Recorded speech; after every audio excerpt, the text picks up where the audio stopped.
Assalomu alaykum hammaga. Hop, men sizlarga katta xonali sonlarda o'qish haqida tushuncha berib qo'ymoqchiman. Yoki bunda katta xonali sonlarda o'qishda kimda muammo bo'lsa, bemalol darsni kuzatib, o'zlarining xato kamchiliklarini to'ldirib olsa bo'ladi.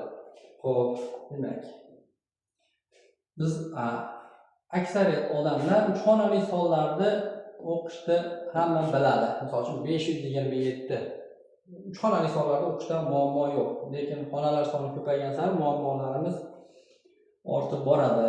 Hop, kelinglar bo'lmasam katta sonni yozaylik. Birodarlar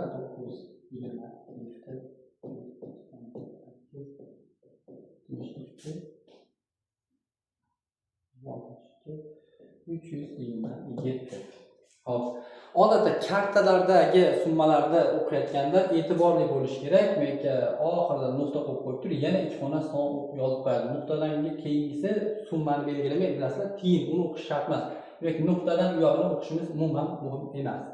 Demak, biz nuqtadan bu yog'ini o'qishda boshlasak, mana 3 xonali sonda 327 deb o'qishni bilyapmiz. Biz 3 ta qilib sinflarga ajratib olib o'qishimiz kerak. Buni albatta ko'z orqali sanaladi. Sanamasdan hech kim o'qiy olmaydi. Men matematika o'qituvchiman. Men ham sonlarda nechta xonaligini sanab o'qiyman. Endi boshqalarni qo'yavering. Kimdir tezroq o'qishligining sababi u ko'p o'qigan, tezroq sanaydi, xolos.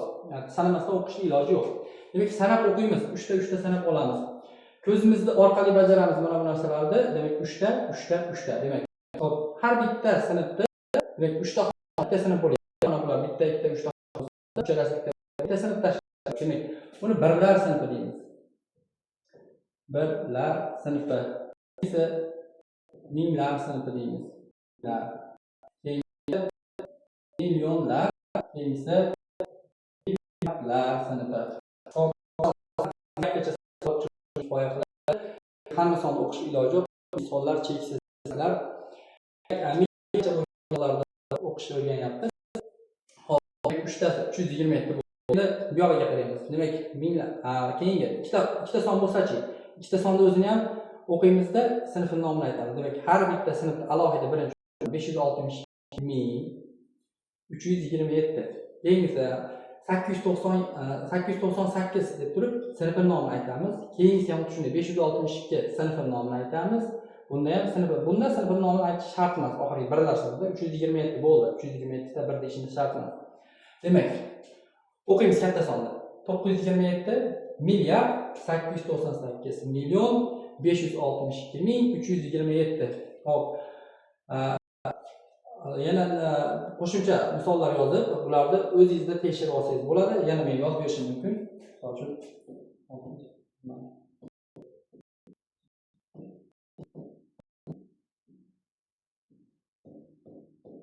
hop, sizga xonalarda ajratib olishlik uchun har bitta sinfning orasida joy yozdim. Odatda bular yozilmaydi, lekin sizlarga qulaylik yaratish maqsadida shunday yozdim. Hop, birinchi o'zingiz mashq qilib oling. Mashq qilsangiz, endi o'zingiz tekshirib ko'ring. Hop. Har bittasini ko'zimiz orqali ajratib oldik.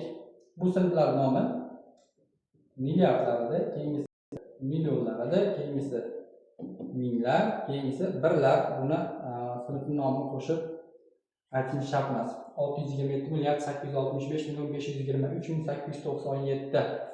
Hop, o'qishga juda ham noqulay bo'lgan sonlar, asosan noli ko'p sonlar bo'ladi. Buni sanashda jinday nima qilasiz, lekin sanasdan o'qishlikka shoshilmang. Sanamasdan o'qidingizmi, xato qilasiz. Demak, oxirgi nuqtadan keyingi sonda o'qish deydi ham unuting. Bu ham xato qildiradi. Sizga misol uchun 327 deb turib, misol uchun yana bu yoqda 95 bo'lsa, siz buni 32.795 so'm pul bor ekan deb o'qib olmang. Mana bu nuqtani e'tiborga oling. 327 so'm, kartada pul yo'q pastda. Hop, mana shu muammolar uchun demak, kimgadir foydalanib ketgan bo'lsa, xursandman. Hop. Shu hozircha bermoqchi bo'lgan narsamiz.